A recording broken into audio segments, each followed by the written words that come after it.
Someone's got some music playing in the background.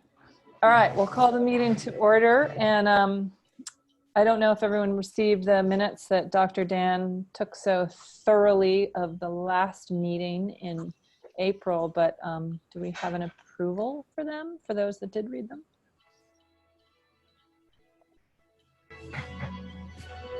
I didn't see them. I can send them out after this meeting, or actually in a minute when I get a chance. But for those that did read it, do we have an approval? Or I don't know. I would like to, Melissa, I'd like to make one correction to the minutes, please. Okay. The original introduction statement should read that we are exploring a possible merger with Coast. We are not merging with Coast at the moment. Coast is not merging with SB Bike at the moment. We're in exploration. Great, thank you. That's an important distinction. And my other question on the minutes is the number 4 at the end of the minutes. There is an item 4, and it's how to disseminate information. It's unclear who made those recommendations. Is that Dr. Dan speaking? And if so, could we note that?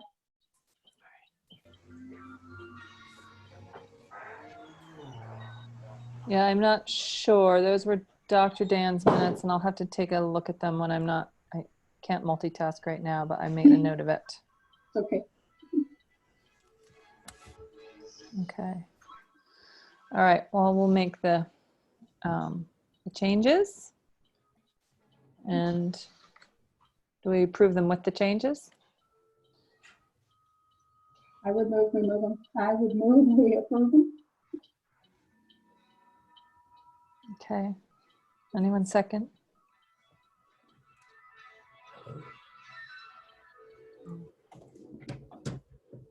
I'll second them since I wasn't the moderator then. All right. So we can go along to reports on current city and county projects, starting in Santa Barbara with, do you have a report on the San Ysidro roundabout, Barry, or is there anything else to report on? I do, but I'm also wondering if, is it worth doing a very quick, I don't know if you feel like it's necessary, we want to try to do a quick intro for if there's any newer faces and people that don't know each other, and I'll start it off. I'm Barry Remis, Coast Administrator and Safe Routes to School Instructor. I don't know, I mean, we don't want to take up a lot of time with it, but usually in these types of meetings, do we feel like we want to do that? Sure, we can do a really quick around the screen. Go around the Hollywood Squares. Sure. Right. I'll go next. Melissa Cunningham, Executive Director of Coast, and I'm really happy to see everyone here. I'm Nancy Mulholland with SB Bike on the board of SB Bike. Steve George with Newtown Galeta Safety. And I'll follow that with Judy Shore, Newtown Galeta Safety. Larry Bickford here. Hello. Hi, Larry. And I'm Jim Van Kuren. I'm in Lompoc. Robert Rainwater with SB Bike in Nolita. Joey Uhazakowski with Bike Ventura. I'll go. I'm Sam Furtner, I'm a mobility coordinator for the city of Santa Barbara.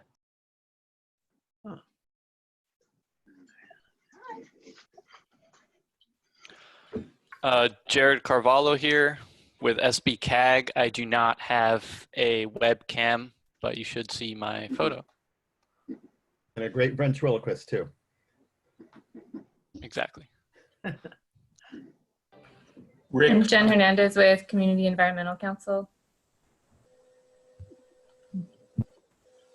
Rick from Bike Slow County. John D'Annunzio with San Luis Obispo Council of Governments, SLOCOG. I think you've got at least 2 more folks, right? Vanessa Rencher, Santa Barbara Coast Educator. Jack Bailey, Santa Barbara, avid cyclist, where I work at USSB.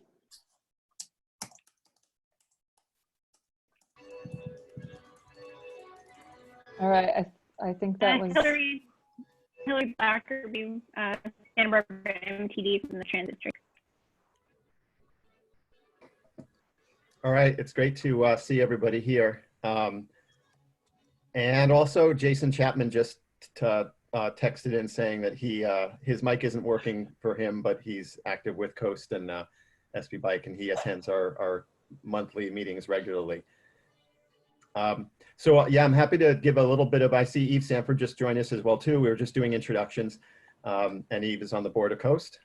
Yeah. Hi, everyone. Hey. All right, so I don't have a whole lot of information on the San Ysidro roundabout, but what I can report is that on April 23rd, if I'm not mistaken, the county project team presented the project to the Montecito Planning Association, if I've got that correct.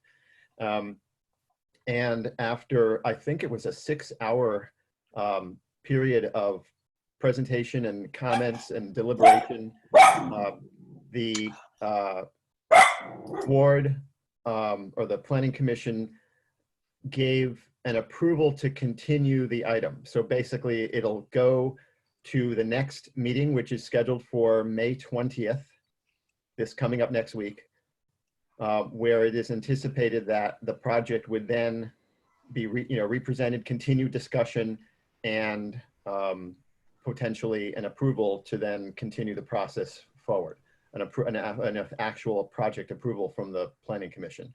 And also Nancy, chime in if I'm getting anything incorrect there, but it was unfortunate that we, Coast and SB Bike, we actually, I can't speak for SB Bike, Coast, it was our intention to actually speak at that meeting like we had done at the MBAR, the Montecito Board of Architectural Review, in support of the project. But however, at the same time, we presented comments for particularly potential concern over cyclists' safe access around and through the roundabout.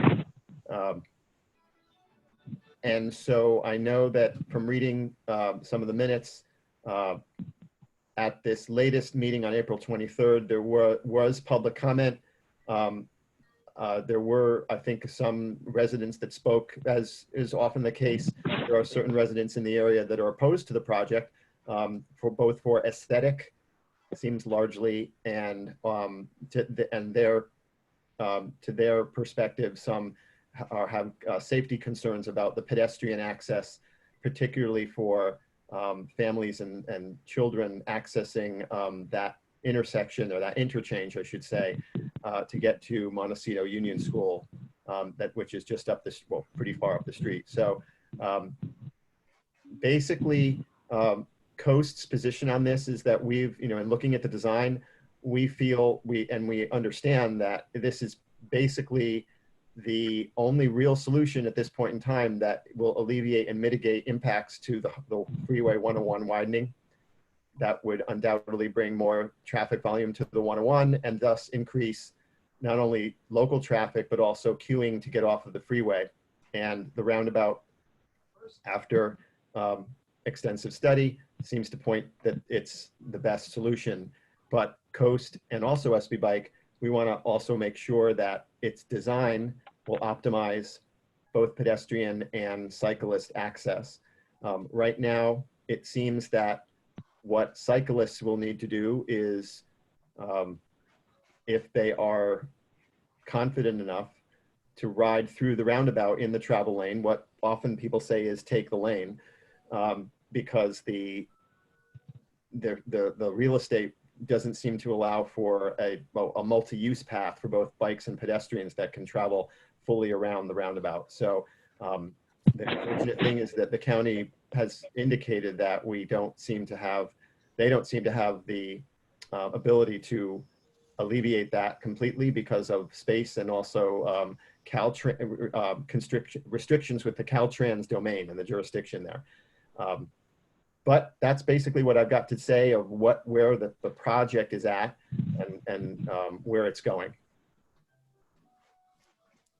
Harry, just one question. Are you planning to be there on the 20th of May? We have plans to be able to speak and make comment on the 20th meeting, yes. again, it's in general support of the project, but also to revoice the concerns, the comments that we'd previously made. And this is with the Planning Commission? Correct. The Montecito Planning Montecito. Association, I think, is what, something like that. Yeah. Okay. Can you all hear me? Does somebody hear me? Yes, I can hear you. Okay, so this was previous, just for trying to get the organizations on the same path. I wrote a policy statement on this when we were called the policy committee, and we agreed to send it to the board policy committee on roundabouts. The bottom line is they increase risk for bicyclists and pedestrians, but they decrease the risk for cars so much that we got to live with them, sort of as Barry said. But it would be nice to, if future roundabouts come up, to have that piece eventually for people to speak from. To that, Dan, I just want you to know we used that statement at the architectural review meeting, and it was incorporated and accepted, and they're trying to meet the things that we asked. Fantastic. Great, thank you. Does anyone have any other Santa Barbara specific updates? I would just like to remind everyone, yesterday came out, well, today, I think it was on the county's board of supervisor, that there will be a temporary 3-year bridge. We don't have any details yet, over the Cold Springs Creek up on Mountain, which has been closed to all through passage since the debris flow. So it should be, we're talking about it being a pretty quick construction, and the item today was to let that contract out. The county owns the bridge, but they are contracting someone to install it. So we will be able to ride through Mountain again. Yeah, that's the good part. We don't know how wide this will be, but I would like to remind everybody that pre-debris flow, it was a swale, and it was a 1-lane width swale that everybody used, and it was quite fine. Everybody had to slow down to get through that swale. So hopefully the bridge will at least match that, if not be better. But I know David is trying to get more information on the actual design, and we'll keep you up to date. I did hear that it is 12 feet wide, so. Essentially 1 lane. So no, there won't be traffic going both directions. You'll be waiting if you're driving for the car to come the other way, and that will slow it all down, which is, I think, will be fine. Yeah, and I believe I read in some of the specs or the letter to the board of supervisors that there's planning for a traffic control, signal, or excuse me, traffic control device at each end of the bridge, which jives with what you said, Nancy. I didn't know that, but yeah, it's always been just kind of everybody worked it out very safely in the past, going through that swale. So hopefully. That's it. Thank you. The Melissa, the Anacapa restriping, which some of the people on the call know about, is on the city council agenda tonight. It sounds like it's going to pass at some point. It did actually. It was on the consent calendar, okay, and they didn't even present it. They just passed the whole consent calendar, and okay. We were not given opportunity for comment. I think Barry wanted to, but yeah, just to clarify that. So Coast had intended, I had signed up to speak to that item, just to speak in support of another Vision Zero application. But unfortunately, the city clerk missed my hand being raised, and she forgot. She knew, but she forgot about it, and she apologized. It's an interesting piece of work in a very positive sense. I realize that phrase is often used negatively, but it's an interesting piece of work in a positive sense. I think at some point it'd be nice to revisit what they're doing and how it's all going to work. And I hope the Upper East Board, which is going to talk about this tonight, if not ideally Santa Barbara, SB Bike, or Coast, would ask them to provide some data about how this actually works in fact. So Melissa and Dan, if you don't, if you can indulge me just to bring everyone else up to speed really, really fast. Sure. But the irony is it's supposed to move slowly. Is Anacapa Street from Mission to just before Mitchell-Terena Street is going to be restriped from 2 to 1 lanes. And of course, Sam can also correct me if I misspeak here. The thing that makes this unique is that because there isn't room for bike lanes, and realistically, bike lanes probably won't happen on Anacapa Street for many reasons. But instead of moving the 1 lane onto either side, the proposal is to have it be straight down the center with a 5-foot buffer on either side of that to help protect and make pedestrians more visible coming from parked cars getting in and out. And also this was a request for slowing speeds, which Vision Zero is all about, at some of the 2 schools. We have Notre Dame School, and also there's a preschool that's in the vicinity as well, and a new crosswalk going in at Valerio Street on Anacapa as well.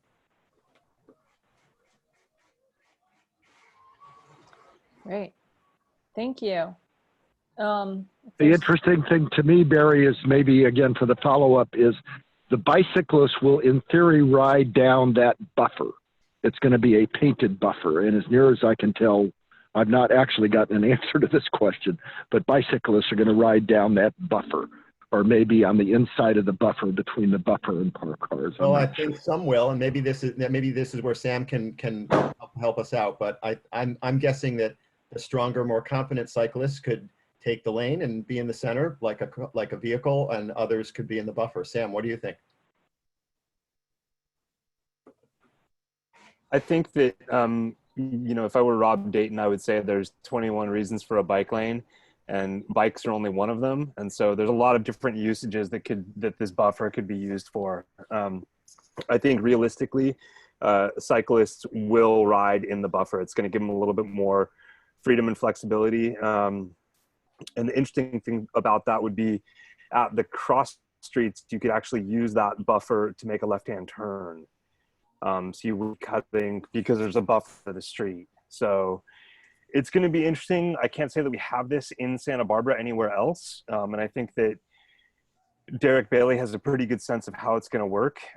But the main point here, and this is what I keep coming back to, is really reducing Anacapa to 1 lane and keeping that functional.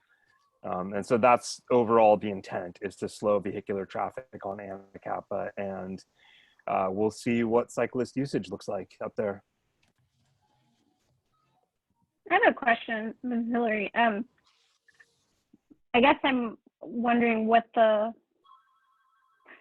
obviously this came super quickly, didn't go to any committees, and then went to council on consent, I guess. Is that just because it's COVID? What are you going to do?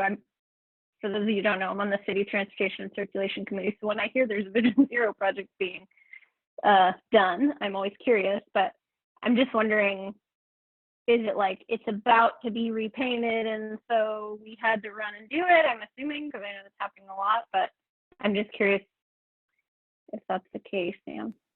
Yeah, I can speak to that a little bit. It kind of jumped out at me too, honestly. And I think what happened is, per usual Rob and Derek fashion, Anacapa is slated for pavement maintenance. And about a week before the contractor started grinding off the existing paint and leveling Anacapa Street, Rob and Derek had a brainstorm session and realized, oh, we have an opportunity to repaint. And this can happen now if we can get it done. And hence, last minute going to council. I don't know why it went as consent versus a full item, but I think that it did come up pretty quickly, and it wasn't something we've been planning for years. It was just an opportunity that came up, and we realized we could take this now and do it. So hopefully that answers your question, Eve. But as far as, sorry, Hillary. That was Hillary. As far as how it came about, I think it was just a Rob and Derek brainstorm session as a result of scheduled maintenance. SLO and Ventura County people, thanks for bearing with this. Hillary, no issue, no concerns from the MTD standpoint, access? Oh no, I'm just thinking of as a TCC member, we don't, I mean, we do have buses on that stretch. So, but you're not removing any parking, right? And so it won't affect any bus stops. But yeah, just curious about that. It's always, you know, I'd rather have surprise projects than surprise this project isn't happening. So just wanted some details. Great, thank you. I'm going to try and keep us moving down the agenda. And I have Eve next. Did you have a transit update, Eve? And I guess if you want to do that and any Rincon Trail, Carpinteria information, you might as well just combine those. Group those together. Well, yeah, I guess we could start with transit. And since we have Hillary here, I think I'm just gonna kind of kick this off to her since it's sort of in her wheelhouse. But there was an MTD board meeting this morning that I went to, and there were quite a few updates around transit funding that Hillary can probably do a much better job explaining than me. Yeah, so quickly, we had our first virtual meeting today. So when Eve says she went, she means she watched the live stream, which you can go watch on our YouTube channel. But we went over sort of quarterly report, but we also had a financial update, a general update of how COVID has affected our agency. You know, since March 19th, we've had rear door boarding, we've had reduced service, and we haven't been collecting fares. We get about $8 million a year from fare collection. And so since March 19th, we haven't brought in a penny, you know, in the fare box. So obviously that's an effect that we'll be feeling. Other things, ridership's down 85%. It's something that we're, for now, happy about from a public health perspective, because really people should really only be using our buses for essential trips. But we do have about 4,500 to 5,000 people still taking the bus every day, when normally it would be 24,000 on a given weekday.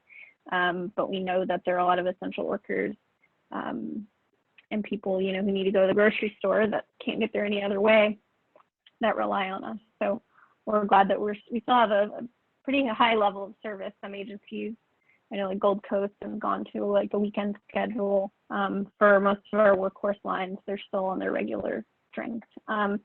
We are very lucky that in the CARES Act funding, there was money for transit, which we will be getting some.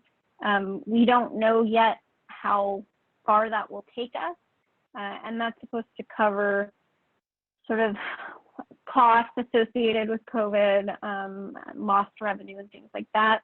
Again, we don't know what the sort of runway is on that yet, and there are more asks to the feds and to the state to help make transit districts whole, because so many have stopped collecting fares and have had to cut back. And, you know, it just, we don't know what the future is going to look like necessarily. We've been doing a ton of contingency planning, but obviously there will come a time as the economy starts to reopen that we'll need to kind of increase our capacity on the buses. Right now it's limited to 8 people on a 40-foot bus, 5 on a 30-foot bus, so we can maintain social distancing. And so I think in the future, you know, obviously we're paying attention to public health and doing what they say and using their guidance so that we can, you know, keep certainly our employees safe, but obviously our passengers as well. And I appreciate you having a transit item on this agenda. Yeah, thanks. And while we have you on the line, I caught this part of the meeting where they were talking about Measure A funding affecting the waterfront shuttle. And can you just share like a little more about how that might play out? It seemed like it was too soon to know, but I definitely see that like part of Coast and like everybody's role here is, you know, wherever we can help with just preserving transit funding, helping you guys advocate, write letters to the state, just let us know. Right. I mean, well, what I didn't say is obviously not collecting fares is a big deal, but that's actually a small part of our revenue. Sales tax revenue and other state and federal funds is the lion's share of our funding. And obviously sales tax is taking a dive. We won't see that for a couple months. It lags as far as it getting paid out to local jurisdictions. And Measure A, right, is a sales tax. So we certainly get Measure A operating and capital funds. And so we're going to feel that reduction along with the other entities that receive Measure A.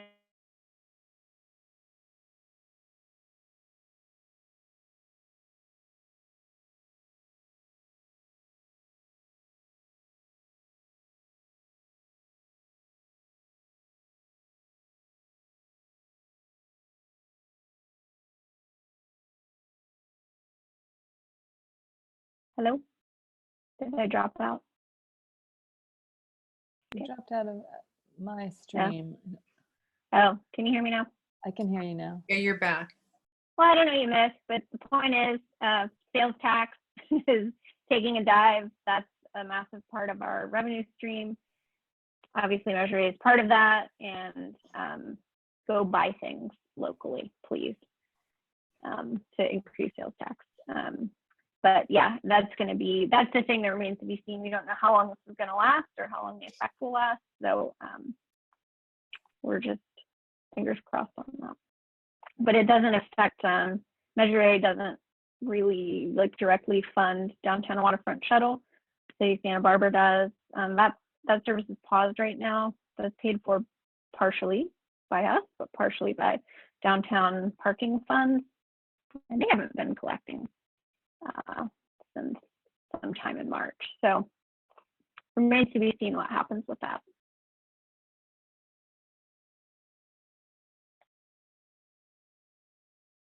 Thanks. I guess just to close out to kind of address the Carpinteria Rincon Trail agenda item. Some of you might recall that, or sorry, before we move on, does anyone else have questions for Hillary or MTD while we're on it? Okay. Okay. Well, with regard to the Carpinteria Rincon project, some of you might recall that there was the last place that we really touched base with that project was at the City of Carpinteria Planning Commission meeting, where the Planning Commission was weighing in on the environmental document. There were quite a few members of the community that came out to speak against the project, unfortunately, because it has been realigned in such a way that it will carve into the portion of the mountain, like the cliffside in the Rincon area where the soaring community launches and flies off that cliff. Joey made it out there to give public comment, which we were really grateful for. David Landecker was there. I think we all learned a lot about soaring and that issue in particular. So feel free to reach out to any one of the three of us if you want to talk more about that. Ultimately, also Michael Becker's daughter gave a great comment. I'm sorry, side note. But yeah, ultimately, the Planning Commission ended up passing the project forward, which was really great. And one thing that we were concerned about is that the next junction for that project was that it went up before the California Coastal Commission, and that was in late March. And Jared, I bet you were probably at that meeting, or other members of SB-CAG that are present.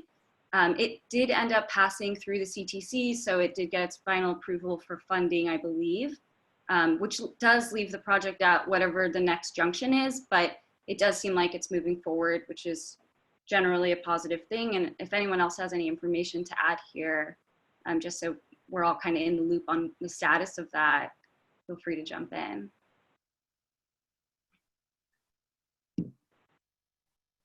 And just so everyone knows, that's an ATP funded project. That's a joint project, I believe, between SB-CAG and the City of Carpinteria. This is Joey. Oh, sorry. No, go ahead. Go ahead. Oh, I just was there any threat of legal action from the soaring community? I know. Yeah, so after the meeting, I stuck around and I spoke with the president of the soaring community and some of those members who had come out, and I know you were biking home, so And at the time, yeah, they were still really agitated and had said that they didn't intend to leave, like let it lie there, and that they were looking to keep, further engaging city council and Carpinteria and the CTC. And that's actually why I was curious how CTC went. I think they ended up holding that meeting remotely instead of in person. It was like March 27th. But from what I understand, the soaring community didn't come out to that. But I do think it would be a good thing for all of our organizations just to like keep in mind and keep in touch with like city staff on, because at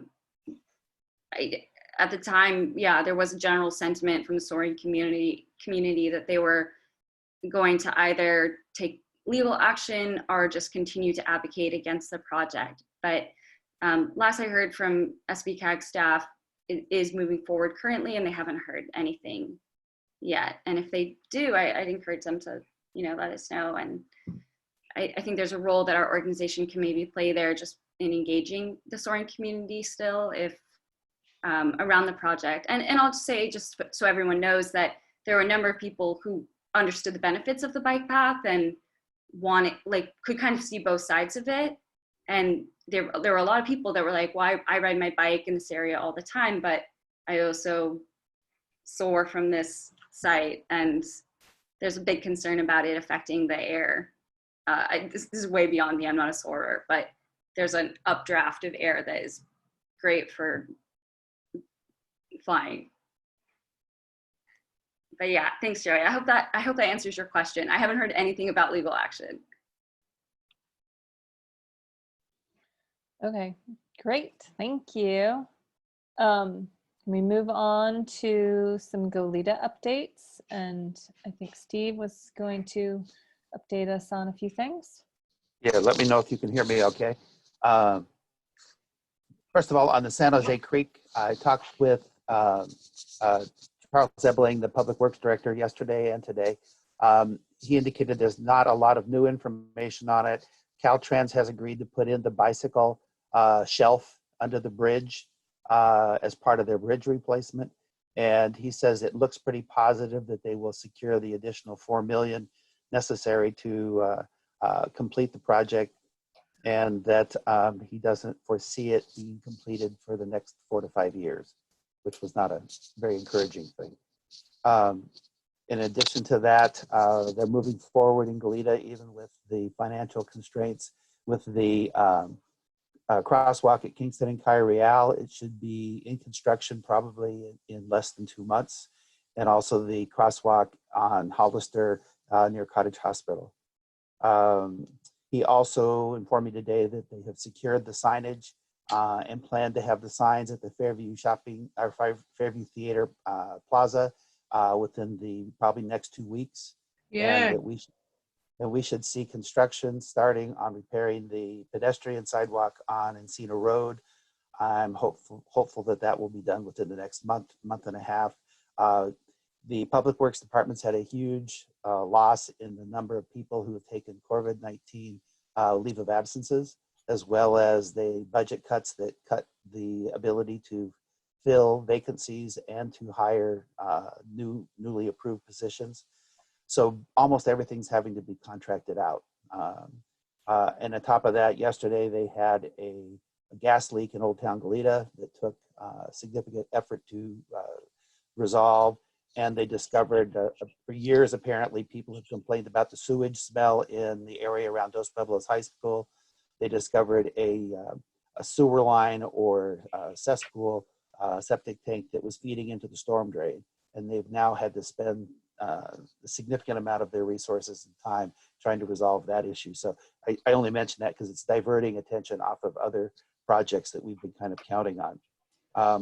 One thing I wanted to ask the group is that, and this is kind of in reference to number 3 on our list here, James Caraco, City Council member for Goleta, and Charlie Everling, the Public Works Director, have agreed to sit in on a Zoom call presentation on soft street closure and street gardens. And I'm hoping that there's folks on this call that would be considered experts on that would be interested in helping put a short presentation together I don't think we're going to get very far with it, but I think it's great to start working into their thought processes. I probably could get another city council person to join us, or Paula Perotti, the mayor. Charlie Eberling was very clear on that there are a lot of costs and timeframes associated with doing this, having to get traffic studies and so on when you're changing traffic patterns. But I think it behooves us to move forward and at least get the conversation going if we really want to see that as an opportunity in Goleta. Let's see. I think that's pretty much it. The other thing is I was on the roundtable for talking about opening in the economy in Goleta with the mayor. And the only thing I would comment back on that is that I pointed out clearly that from a senior citizen perspective, a lot of the good things that people are saying would be great to open up and make available have a negative effect on the senior population if they're in a vulnerable classification. And so you're going to see two things happen. Maybe younger population out celebrating, older population sheltering in place probably even more than they are today. So that's what I had to share. That's Goleta. Any questions? Thanks, Steve. I just want to say I'm really glad you were on that roundtable that you mentioned, and I think I just feel so good about having your voice in the room. Really quickly, I know this was the first thing you touched on, but San Jose Creek bridge replacement, Caltrans did issue that revised EIR, which Coast wrote a letter in saying, hey, you didn't put the tunnel in there. And I'm pretty sure SB Bike signed on to that. That was in the very beginning of the year. So just to be sure, they have added the bike path access. That's what Charlie said just before this call. He said he was confident that they had built that into their plans to put the bike shelf in. Okay, that's great. Just so you know, I have a call out to like James Winslow, who was sort of my contact for that project, and I was just trying to confirm with him too because he's on a leave of absence. Oh, he is. Okay. Well, okay. Thanks for letting me know. Comment period ends for that on May 27th. If we want to just like write another letter like affirming the bike path. I think that would be encouraging. Yeah, me too. Eve, are you aware that I think James is on paternity leave? I'm not sure. Yeah, he has a baby on the way or here. Okay. No, I wasn't aware of that, but thanks for letting me know. He did give me a call back, so maybe he's doing a little bit of work. And if he's open to talking, I might touch base. Just because I really did want to write something in to acknowledge that, just keep affirming like that it's great that Caltrans is listening to the city of Goleta and, you know, incorporating active transportation into the project. But yeah, thanks. Thank you. So let me know if anybody wants to participate or get involved in the soft road closure discussion and the street garden. I do greatly appreciate it.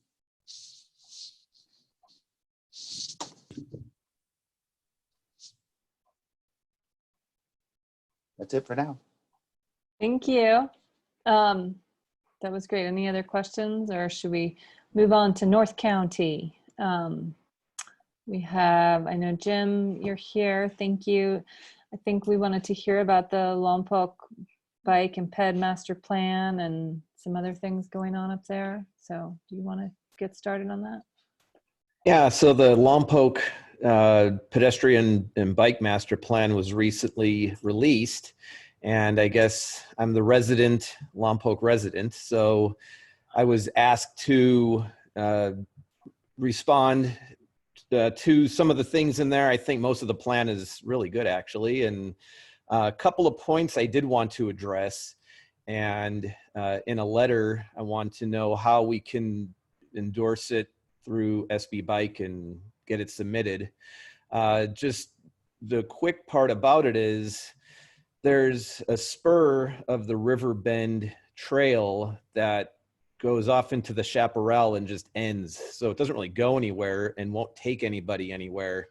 So I would propose that be removed from the plan and instead connect the Vandenberg Village with an extension of another class 1 bike path from the Vandenberg Village on the north end of Hancock College, and that's about a mile or so of Class 1 that would be put in.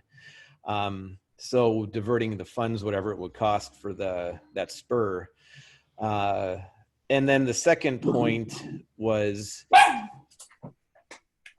there's 2 Class 1 bike paths that cross H Street, and H Street at the bridge on the north end of town has high traffic volumes and high-speed traffic coming in and leaving town, poor sight lines at the bridge and so on. So what or how are they going to be crossing, creating a safety issue in a sense, because when a bicyclist or even people walking, kids, families, and so on, approaches H Street, how are they going to get to the other side safely?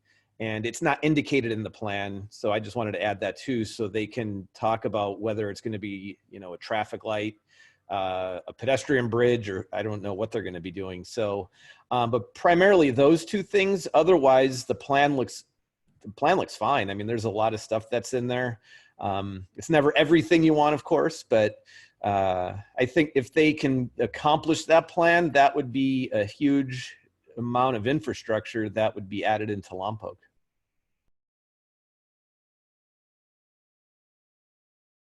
Jim, I have a question.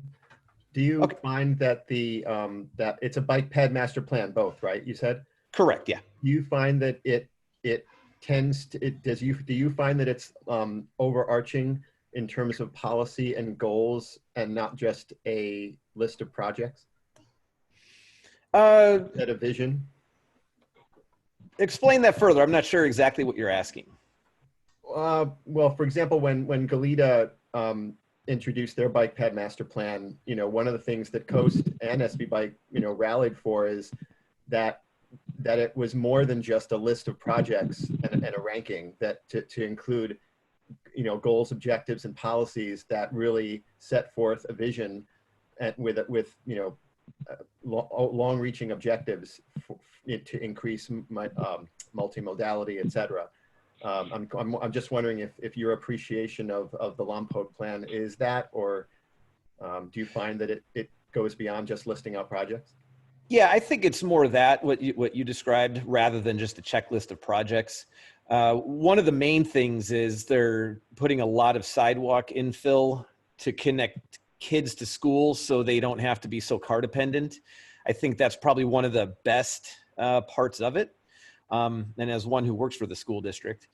But the other side of it too, I think with the bicycle and a lot of the bike infrastructure, it does lead to allowing people to commute by bike to places more easily. As I mentioned, but for that one spur of the Riverbend Trail that just dead ends into the chaparral, I think, and that's probably looking at the plan, roughly about 2 miles of trail, of path. And I think connecting to the Vandenberg Village would be more of a boon to getting people safely to, right now, the best way to go is on Highway 1 with 65-mile-per-hour traffic if you were to ride from the village into town. So there's really no way to do that, nor to the college from the village. So the southern half on the city side can get you on Class 1 bike path to the college, but the north side, there's nothing there. So a couple of years ago, talking with some city staff, they said that there is a plan in place. There's just no funding for it. With this plan, maybe changing a couple of things, they can find the funding. But there is a bridge that would need to go over a creek, and then there's a retaining wall that would hold up like a little cliff or whatever is, you know, a steep section of earth. But overall, though, I think the plan has a good vision of getting people to move around town easily. I'd like to speak to that just a little bit. I read the plan last night, and I agree with Jim. I think it's in there. What it doesn't have, Barry, is they haven't pulled them out and called them goals. It's a narrative of the things that they want to happen at the beginning of the plan. So one of the suggestions might be that they actually take that language and identify their three major goals, why they're bothering to do this. So that would be a possible comment. Otherwise, my other question, of course, is now the day is to Jim. And would you be willing to draft a support letter and a comment letter that SB Bike and Post could look at and possibly sign off on, since you're the resident expert? Yeah, of course. I guess he's already done it, Nancy. So Yeah. the question really to you is, I worked with him out earlier in the day on this. The question is what the process is once he and I have finished it, which I think we have. What do we do with it next for SB Bike to sign off on it? It goes to Melissa and David. And if I can interject, Okay. though, I think, Nancy, I think you have a good point too, is adding to the letter to where they can more define or refine their goals, so it makes it more clear than just having to pick them out through the narrative of 65 pages. Yeah, I would agree. If they had a little section that actually took that narrative and stuck it as 3 or 5 goals, 3 goals would be great. Yeah, and that can be just a sentence in the letter that is easy to add. Great, thank you. And Absolutely. and I would suggest too that because I saw the letter, actually, I think Dan, you CC'd me on it today, and just to add Coast to it, because we would love to sign off together with SB Bike. So that Okay, perfect. Yeah, would help out. Yeah, I can So make Jim, a why couple don't you send it to me when you're done with all this, Jim? I'll have it a quick look, and I'll forward to Melissa and David, copy you back to you, and then they can, my procedures now and all these things, as I said, it only to Melissa and David, and obviously to you, Jim, and then they can distribute it to others if they feel appropriate. Yeah, absolutely. I can do that. It wouldn't take much to add those couple of things and then, get the thing moving forward. Great, thank you. Barry, was that you talking about objectives at the beginning of this? That was Barry, me. maybe. Okay, I'd like to pursue you with this offline. Please find some time. I have a lot to say about that. I think mostly positive, but I don't want to take up any more time on this. So please give me a set of time and we can talk about it. Okay, sure. Thank you. Great. So Jim, can you talk about your county proposal in Lompoc also that you have designed and or have sent to Hartman? Yeah, I can briefly talk that too. One of the main things that kind of the impetus for creating it was I'm outside with my kids and they want to ride their bikes, and the neighborhood I live in has really, really, really wide streets. So it's like a drag strip and people just drive so fast in a residential neighborhood. I would guess a lot of people are even north of 40 miles an hour. It's kind of ridiculous. So I was thinking of how can we, other than putting on a sign that just says, slow down, my kids are out here. How can we create something that would get people to just slow down when they're driving through a neighborhood? And one of the things that I've read in the past somewhere is, when lanes are narrow, people feel less comfortable driving fast. So how can we create a visual incentive that would incentivize people to slow down a little bit? And one of the things was narrowing the driving lane from 20 feet to 10 feet, and then adding unidirectional walking lanes on either side, because there's no sidewalks in the neighborhood. I guess that's important to mention too. But so adding kind of like painted sidewalks in a sense, and then that would create 2 10-foot lanes, 2 5-foot walking lanes, and then a 7-foot parking lane. So, I mean, that's kind of the quick of it. And if there's any ideas or what people think about that, and then maybe it could be a model or something for other neighborhoods in the county that don't have sidewalks with wide driving lanes. So it's either the county does it or community members do it in what we call tactical urbanism. Right. Am I right? And I was thinking too, like, even just taking one of the smaller streets, just even if it's chalk or something, to give people the idea of what it looks like. And then, but it's funny though, just to take the temperature of the neighborhood, I created an account and an email address called Mesa Oaks Walks and all this stuff, or Walk Mesa Oaks or whatever, and put it on the Nextdoor app. And that is a lesson in interpersonal conflict, I guess. So, but, and then of course it's a very non-scientific poll, but it's all over the place with people's comments and stuff. So I couldn't even go off of that to get a good gauge.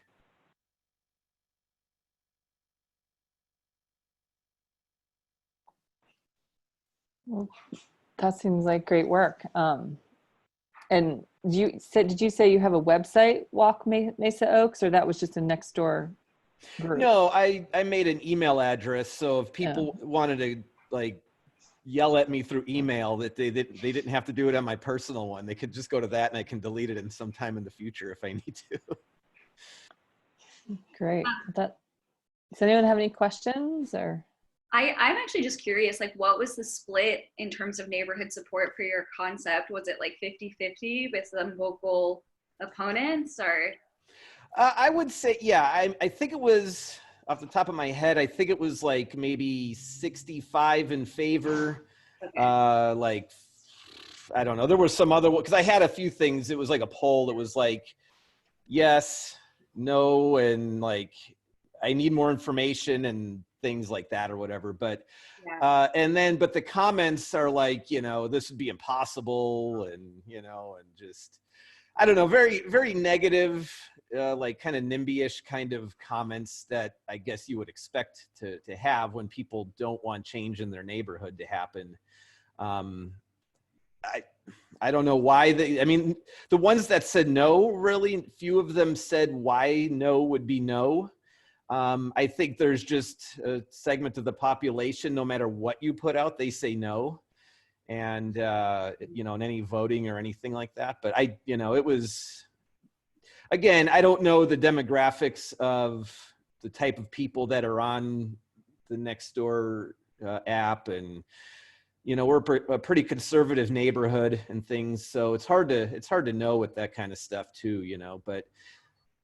And another thing too that really got me thinking about it was the exponential growth in people out walking, families, people with strollers, dog walking. I mean, you name it. There's, people with disabilities and wheelchairs going past and all kinds of stuff, and I thought with these cars buzzing people so quickly, like, even if it's just lines to like create something a little bit less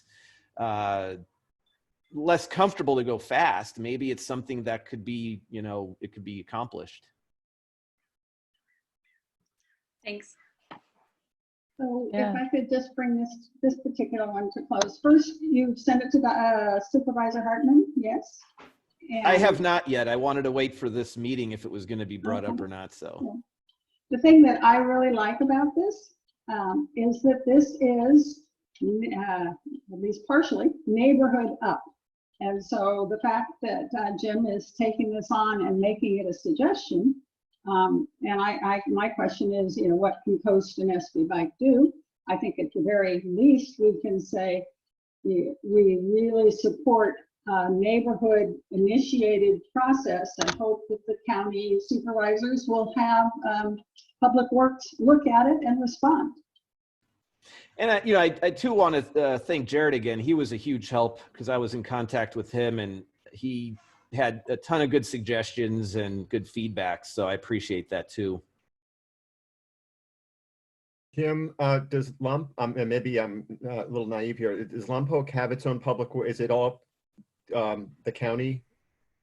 No, I'm unincorporated, so we don't have any city representation or anything. So that's why it would be the county. Yeah, I guess I should have said that too. So makes a lot of sense. Thank you. Yeah, let us know if we can write a letter of support or anything. Okay, yeah, great. I appreciate that. Yeah. All right, the last North County item on the agenda is the San Ynez Valley traffic circulation. And I think Jared was going to present on that. Yep, I will. Thank you. Thank you. Hi. Last month at this meeting, I said that SBCAG has a few projects entering the public outreach phase, and we were figuring out how to do that with COVID-19. And one of those projects is the San Ynez Valley Traffic Circulation and Safety Study. And with your permission, Melissa, I'd like to share my screen if that's okay. I have a flyer I can just kind of scroll through. Yeah, that would be great. Do I have to do something? We'll see. And Jared, if you could email that to Melissa, it'd be nice to include that in the minutes, that poster. Okay, will do. I will point out that this is not 100% final. It's probably about 99%. So once that is complete, I can email, let me write that down. I'll email it over to Melissa. Okay, so the public workshop will be held. I'm just going to scroll down here so everyone can see the date. Week from today, May 19th. It'll be live from 5 to 6:30 p.m.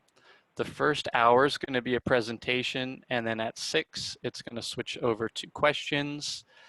The presentation will be at the website. You can see on the screen here, publicinput.com/T728. That information will not change, so that's 100% going to be the URL for next week. If you wanted to screenshot that now, that would work. Also, the full report is available on SBCAG's website. Maybe I can navigate to that if that's helpful for everyone to see, but you just go to sbcag.org, divisions, go down to planning, scroll all the way down till you get to Santa Ynez projects, click learn more. And then here you'll see 2 links. The first one is the summary of the analysis results. Second link is the appendix. If you click that and the full 40-page document opens up, you can review it. The scope of this project is the state highways kind of form a triangle in the San Ynez Valley. So the 101 to the 154 to the 246. So it's mostly looking at traffic on those state routes. When you go through downtown Solvang, there is like the pedestrian component with crossings there. So yeah, with that, I can pause and answer any questions that anybody might have. We did a rehearsal today. This is our first, live, remote, full-on public workshop. We are expecting a large turnout.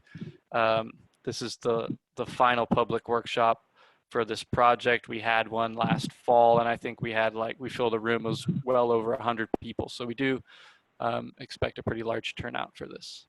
So yeah, happy to go into more details or answer any questions. Approximate time frame till this might happen in the best of all possible worlds? Is happening a week from today, May 19th, from 5 to 6:30 p.m. No, I'm sorry, feet on the ground. Sorry, concrete or paint or whatever it is. Right. So this is, these are, I guess, options for moving forward. It's just the, kind of the first.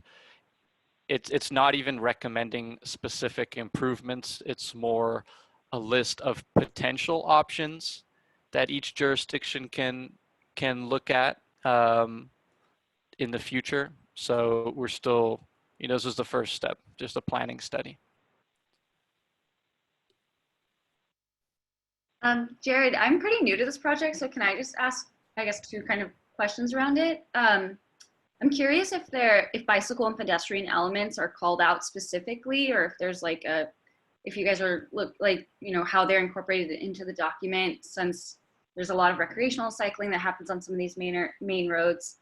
And then I also just wondered if you would touch on any big ticket items that are interesting ideas that have come through in the planning process for this. Okay. Yeah. So first one, given that it is mostly state highways, a lot of it is looking at vehicular traffic. There were mostly in downtown Solvang and a little bit in Los Olivos, kind of discusses more pedestrians from the safety standpoint. And really, it comes down to trade-offs, right? So in the future, if you want to prioritize more pedestrian traffic, it might slow down vehicular traffic. So that discussion is in the document. But I guess to clearly answer your question, I would say it does not provide much of a direct focus on cycling and pedestrians. It does cite the San Ynez Valley Bicycle Master Plan, which was adopted last year, and kind of says improvements should be made in consideration of that. But these are more for traffic circulation, switching to roundabouts and things like that, or versus stoplights, or putting in a pedestrian scramble, for example, in downtown Solvang. So more of like an engineering kind of study. And then your second question was, were there any big ticket kind of ideas that came from this? And we did receive significant public input. I think one of the main takeaways is that safety is very important. And it was kind of a surprise that it was a priority to slow down traffic along the 154 vehicular traffic. A lot of people use that as a through way to get to Santa Barbara.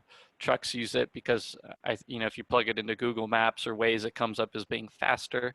So they use it as an alternative to the 101. So many people were suggesting if you did put in a few roundabouts up near like Los Olivos, a couple there, it could, even if it does slow, if it reduces travel time, that could actually be a good thing, because then it might program people to go the other way and stay on the 101 if they wanted to go to the South Coast and not necessarily bring them through the San Ynez Valley. So that was a bit of a surprise to hear, I guess, from local residents, but safety is a huge priority to that community. I'm actually not personally, I'm not really surprised to hear that that was a concern, only because I think just recently, well, in recent months, it sounded to me like, especially in the news, there's been kind of a public outcry for the safety and the lack thereof on the 154. But maybe that has been a little bit more in the South Coast end of it, with people being up in arms about collisions that had been occurring there. Yeah, you're exactly right. Safety is a big issue. So maybe I shouldn't have used the word it was a surprise. I guess it's just kind of unusual to hear people would be in favor of reducing speeds on roads. But yeah, you're exactly right. Thanks. That's super interesting. And yeah, I agree. In terms of traffic circulation, a lot of times the first thing that comes to mind is that, a study is going to be about how to move cars faster. And so it's actually really good to hear that people are talking about traffic safety, especially on the 154, which we're all like too familiar with. So, but yeah, thank you, Jared. Sure. Okay, I will stop sharing my screen. Melissa, can you just, I wanted to point out, it was the topic before about, Jared submitting these items to you. We're recording this meeting, is that correct? Does that mention at the beginning of the meeting? Yes, I did mention that, and Okay. we are recording. Did you have a further question, Barry? Yeah, okay. Does anyone else have any questions? I just added, I put the link to the recording session in my notes from last month. I assume you can do that too, in case somebody wants to review this fine conversation. Great. Well, thank you. And thanks, Jared, for that. That's super interesting. All right. I think that kind of does it with our reports on city and county projects. I have next on here the State Street, the sort of rapidly developing State Street status, which I guess I can mention. I was at the city council today, and I believe it was going to be addressed at a later agenda item that is either happening now or has already happened during this meeting, but a general public comment. I commented among quite a few other people in support of opening up State Street to pedestrians and cyclists and restaurants spilling out and businesses spilling out. And it seems like the city council is pretty positive with that. It's just figuring out exactly how it's going to work and the details, and probably with health department and all of that. So I think that's kind of, it's a big news item. It was on KYT last night again. And I don't know if anyone has any comments or anything they want to discuss about that, or Melissa, can I just other add? streets. If I can just add a spec to that. I don't believe there was actually an agenda item on today's city council meeting about it. What there is, however, is, and I was eager to see it, is there is an update on the mayor's economic recovery task force that she put together. And maybe, no doubt, that topic could come up in that report, in that update. But what I'm excited about, as you mentioned, Melissa, is that, I mean, this stuff is rapid fire here. It's actually taking shape. We're having a hard time keeping up with it, is the point. And on nextdoor.com, I submitted a reply comment, 2 of them actually, to a post by a resident in my neighborhood that posted about strong support about, she had 2 recommendations for the COVID, and the first one was opening up state. So I took action, and I just, shared with people that they needed to make their voice heard. I sent the email for the council to, to that thread. There was over 150 comments on that thread alone in the last few days. And also we sent out an e-blast, sent out an e-blast last night to our State Street supporters. It's a group of about 131 people, to let them know to voice their comments today, to see those public comments made in support of opening up. And Melissa, you did a great job in I thought your words were wonderfully put, in that, Coast's position here is that this needs to be a safe opening of State Street to allow for more space for people to socially distance themselves. And that's the short term. The longer term is the better vision for our community. Barry and Melissa, is there any way that you can keep us up on this virtually? Maybe put a link on the Coast website so we can go look at it, because I, for one, don't have time, very interested, but don't have time to attend all these meetings on the opening up of State Street. We could see if we do that. Coast has our State Street redesign web page, which is linked at the top of our website. It's a bit static. I mean, we don't have a lot of updates that are on that page, but people can sign up to be added to our supporters list, and then we're planning to send more e-blasts and updates through that vehicle.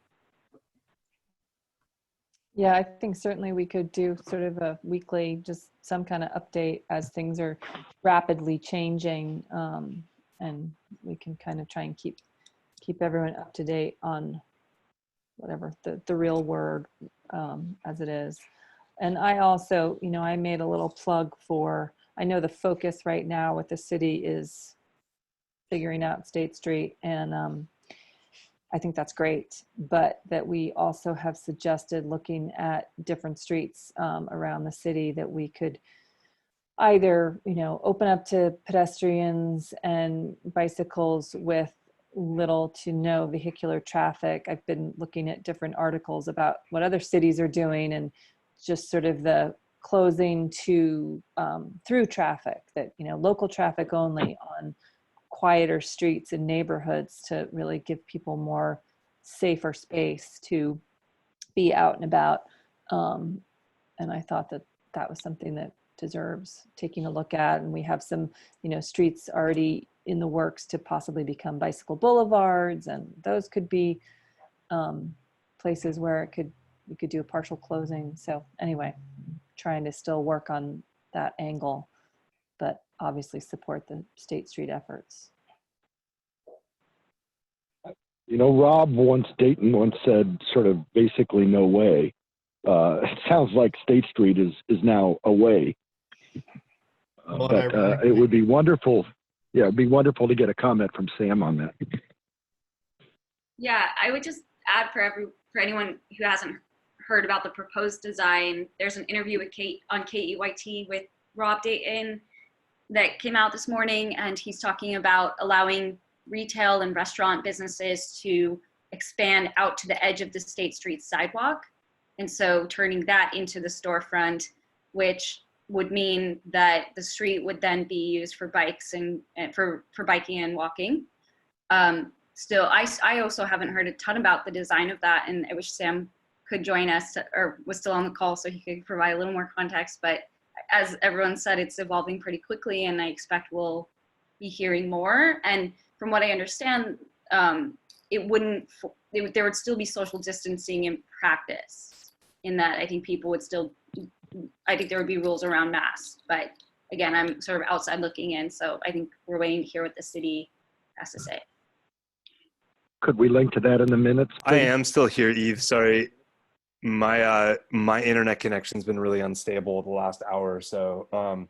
I don't have a whole lot to add to what you know about the potential for State Street, but I would say that my discussions with Rob and with our team, I think the biggest hurdle is going to be receiving support from council. And this is all changing so quickly that, 2 weeks ago, I would have said it's not likely. And now I can't tell you. I have no idea.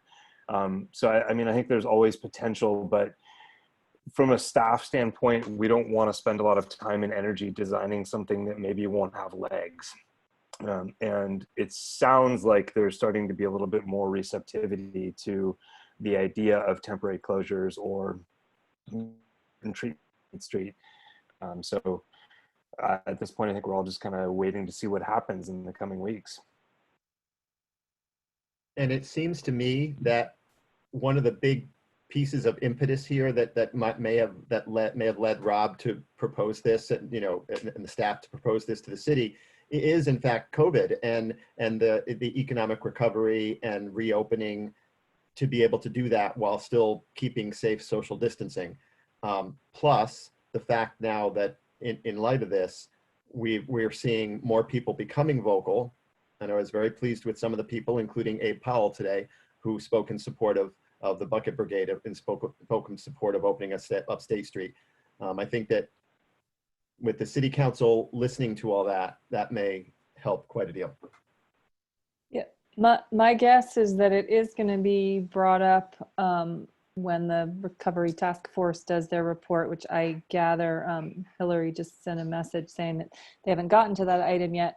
But also the mayor, Kathy, said at the end of the public comment, she did allude to, that this wasn't an actual agenda item.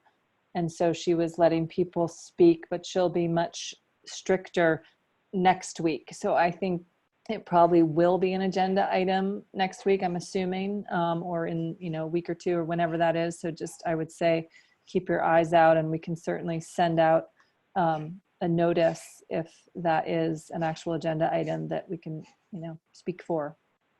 I think it is an agenda item. It's just not an action item, I'm pretty sure. But it's definitely on the agenda. But they're still on the, they might actually be moving on right now, but they're on the eviction moratorium ordinance. So. Well, so Hillary, you mean that the agenda item is the task force update, right? Yeah. Correct. Okay. Yeah, they're just starting it right now. Great. Well, we got about 15 minutes left in our time slot.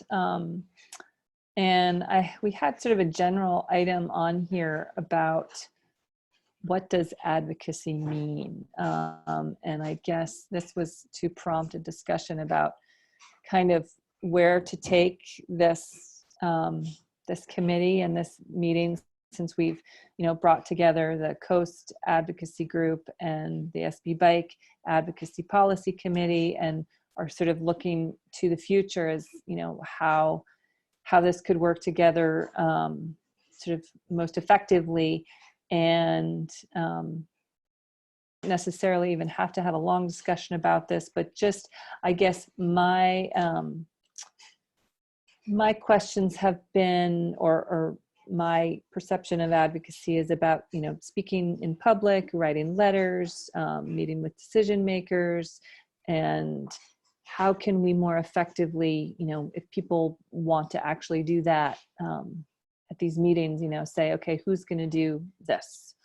That's what I would like to get to. And I don't know, opening it up for discussion about just advocacy in general.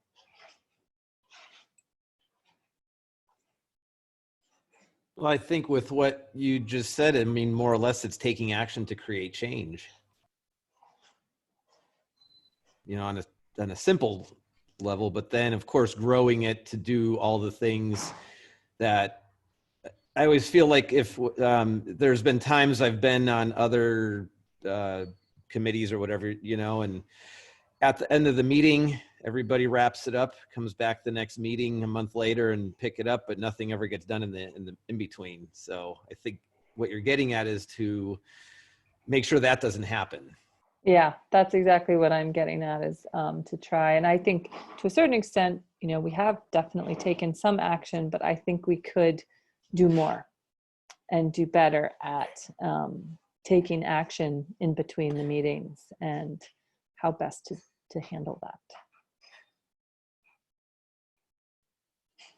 Anyone else want to comment?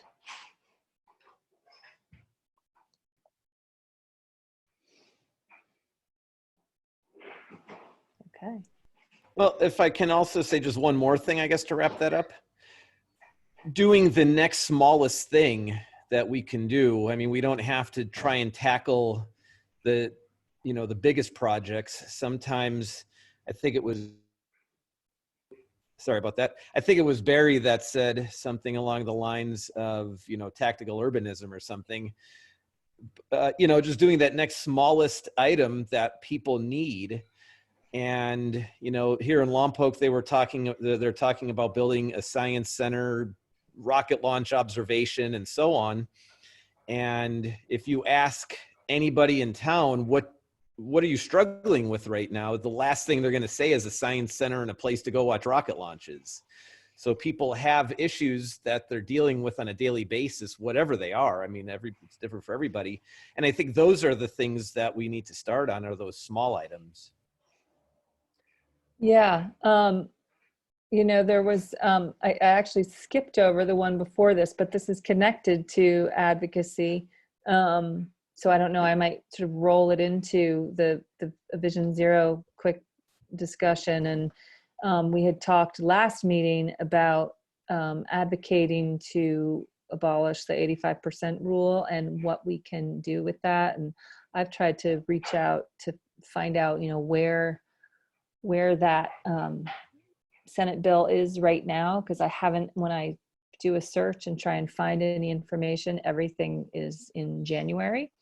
And I haven't found any recent items, and maybe that's because people are, you know, far busier dealing with the COVID-19 situation. But I think that's something that while it's a bigger item at a higher level, you know, a state issue, it does affect our local Vision Zero projects that, you know, we can do all we want with Vision Zero, but speeds are really, you know, a big deal, and speed limits. So I don't know how people feel about that. Melissa, there was an article. Oh, go ahead. Okay. So there was an article in the ARP about a gentleman who was literally taking on the campaign for the 85% reduction.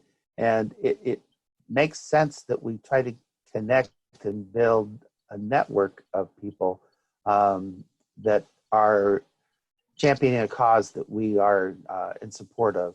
And I can go back and see if I can locate the article. And it was actually a cover story, I think, in one of their recent publications. So it seems to me as, you know, it's easy for, okay, I can speak for myself. It's easy for me to get buried in my own little world and be taking care of the projects taking place in my neighborhood and in Goleta, and it starts becoming a challenge to find time to take on the bigger issues, like 85% issue in speed control. But it's very related to projects we're also working on. So I guess it's just a matter of stepping up a little bit more. Sorry, you can go, Nancy, and then I just want to know, has anybody talked to Hannah Beth Jackson or Monique Lamont? Have we had contacts with them? Because this will ultimately have to be legislation coming from the state. And they're both very open, both very busy right now with COVID. But that's one step that soon could be taken, maybe when things calm down a lot, is to find out where they are on this and what they know about it. Yeah, I want to jump in and sort of add a little more to this conversation. I think advocacy, I have a lot of thoughts about it. Many of you know me from working in advocacy with me. I think that there's an interesting push and pull between responding to issues in communities and then other things like the 85th percentile, where we're being proactive about an issue that's not immediate. You know, there wasn't maybe a recent SB Indy article, or it isn't, you know, doesn't feel like it's an urgent issue, but we know that it's a pressing issue that is always there. And so I think there's room for our advocacy programs between Coast and SB Bike, as we are discussing merging, to kind of take a step back and think and really think and plan out what we have capacity to do, and then divide that capacity into responding to issues that pop up. Like, for example, well, State Street's an interesting one. I would use that, like, suddenly this week or the past 2 weeks, it's had a lot of momentum around closing State Street. And so a lot of our coast capacity and attention has been dedicated to the State Street conversation. But I guess what I'm trying to say is I definitely see room for kind of just stepping back and doing a large brainstorming session around what are the issues countywide and what are our resources countywide and how much can we take on. And one thing that makes me really happy as I sort of have been re-engaging with the SB Bike's advocacy committee and knowing where Coast is right now, is we have really good regional advocates here. Like, you know, I feel like we have great Goleta advocates and North County advocates. And so it seems like we have more capacity with our volunteers, since our advocacy programs are largely volunteer driven, to work on local issues. But I think at the same time, it could be helpful if, you know, at the Coast or SB Bike level, we identified, you know, maybe 2 major sort of state issues that we could work on. And things that come to mind are like 85th percentile, but also our SB CAG is updating their RTP and sustainable community strategy. And that's going to have a lot to do with land use. And we all know that land use and density and distance have a lot to do with transportation. And it's definitely an opportunity. And I know that CEC and Anna have been working on that. And so I wonder, you know, if we were to kind of think broadly about all the projects going on, there might be an opening to sort of pick our major issues for 2020, keeping in mind that we are having to be responsive because of what's going on with coronavirus and new things that are coming to the top of becoming more pressing because of that. But yeah, just some thoughts that come to mind. Yeah. Yeah. Oh, go ahead. I didn't mean to. Yeah, I guess just to close the capacity thing is, so we, you know, from our organizations have a lot of communication tools at hand. And so what I would hope is that since we have all these awesome advocacy volunteers, can we develop, you know, a clearer process for how issues that are happening locally can get communicated out to our broader email list, and then sort of create a feedback loop where we're bringing in more advocates. So, you know, I think Coast and SB Bike and all of our volunteers are doing, the whole organization is doing great work locally. And so what capacity do our staff have to, you know, keep putting things into our newsletter and just getting the word out there? And we tend to do a really good job of that, I feel like, but it's also happening quite organically and informally. And if we can clarify that process and make it easier for volunteers to understand what the resources are and all of that stuff. I feel like that could be helpful too here. But yeah, that's sort of what I'm thinking about right now. Yeah, I think that's great. And like, as I'm listening to all of that, I keep coming back to, I think,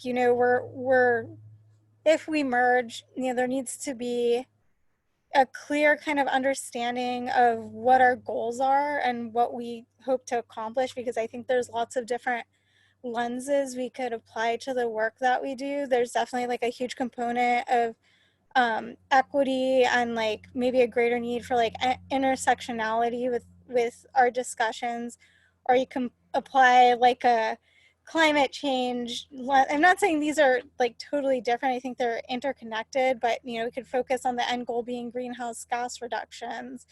We can have the end goal be more safety focused. So I think we need to like discover what will be maybe the main goal, and maybe that'll come out of new mission statement formation. But I think through something I often think about, there's a safety piece, but then there's what's going to get the most mode share shift and going to get a decrease in single vehicle occupancy. And I think that's kind of like the cash cow, like the big question. And I often wonder if like the advocacy efforts that I get involved in are so like locally focused. It's not thinking on the bigger regional level. And that's, why I am interested in something like the RTP update, where we can, look at things more broadly and, hopefully touch on all these different areas that I just mentioned, that we could, the different lenses. But I think that the answer for me, and again, this needs to be a bigger discussion with the group, but where have we not been, effectively advocating, and where could we have bigger impacts? And I know Eve has a special interest in the 101 widening and stopping that. But yeah, maybe some of these like even bigger, bolder issues that go beyond our neighborhoods. I think, yeah, this is a great discussion, and thank you both for your input. I'm seeing the time, and so I think maybe this is kind of sparked some ideas, and maybe we can follow up on this. I know that the June meeting, and if Dan is still here, maybe he can speak really quickly to the June meeting plan, but maybe we can have, he actually brought up, maybe some other meeting that's outside of the monthly advocacy meeting to really brainstorm, and what you were just talking about, Eve, brainstorm ideas of how to kind of organize our advocacy efforts better. So anyway, I'm sorry to keep moving things on, but I know it's been a long meeting. And Dan, are you still on the line?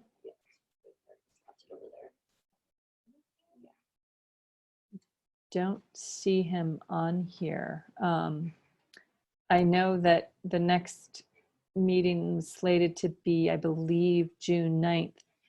And he's going to have some people present the People for Bikes ratings results. And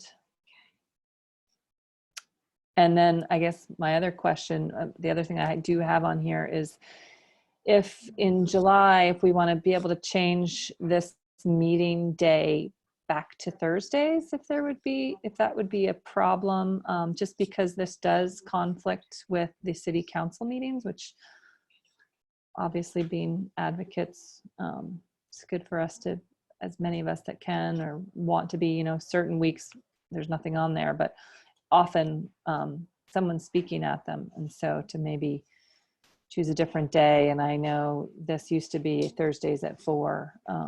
So anyway, just throwing that out there. Oh, well, I would vote for the change in day, just because I know that like Melissa, it can affect myself, who sometimes speaks at city council too, or needs to watch city council meetings for information. So I'd be voting for shifting the day of the month myself. Does anybody know if we broaden our lens beyond the city of Santa Barbara? Are there conflicts with SBCAG meetings or North County meetings or anything else that would go to Thursday? We did have Thursday before, they worked.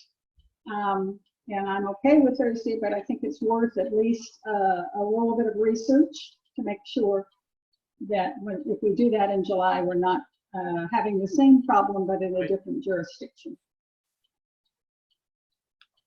Okay. Maybe with the minutes, I can send out a little survey or something and just kind of try and get some feedback on that. Is there anything else anyone wants to add before we adjourn? I just wanted to jump in. I work with Community Environmental Council, and we're doing the outreach and engagement for the Connected 2050, the SCS update. And I spoke with Dan, and I believe we're going to do just a few minutes overview about the plan at the next meeting in June, and potentially host a listening session with you all if you want to join. So I just wanted to mention that if anybody wants more information in the meantime, you can reach out. And yeah. And Eve, to answer your question, I looked up the percentages: 40% in favor, 47% against, and about 13% would like more information, and it depends on where it goes in the future. Okay, thank you. Yeah, that's super interesting. And Jen, thanks for that invite. I'm super interested in connecting with you and learning more about that listening workshop. I have one quick announcement. I know everyone wants to go, but if anyone is interested, the Fund for Santa Barbara is hosting a 3-part organizing workshop series, which is going to be Thursday, May 21st, May 28th, and June 4th. Their events are usually pretty flexible, so I don't think you'd have to make all 3.